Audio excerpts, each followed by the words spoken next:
आज भी यही प्रकार अनेक विषय लोक मैंने लोभरे पड़ी अच्छा कि जदि नुआरे विवाह के आसब पड़िशा तांको प्रति आमर दृष्टि थाउछि लोभ करि थाउछु किंबा जते बेले आमे का घर को गलु गोटे सुंदर अच्छी कि पड़ोसा घर को गलु गोटे सुंदर घर अच्छी आमे लोभ करि थाउछु तांकरी अनेक सुना गहना पिंदिबा पोशाक एई गुडाक एइरा सब आम मानक पाई गोटे नष्टर विषय कारण ईश्वरंकर वाक्य अनुसार आमे माने जेतेबेले स्मरण न करि न बंचिबा आम मानक शैतान नष्ट करिबा पई चेष्टा करिबो।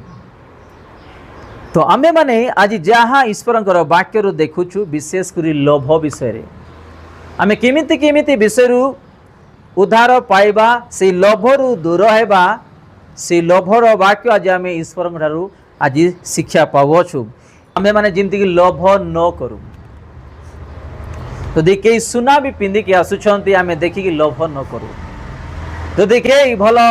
गोटे लुगा पिंधिकी आसुछंती सेही जाक देखि आमे लोभ न करू गोटे भल जूता भी कई पिंधिकी आसुछंती आमे लोभ न करू। अनेक विषय अछि जोटा कि लिखा अछि कौन सी वस्तु को लोभ करिबो नाही।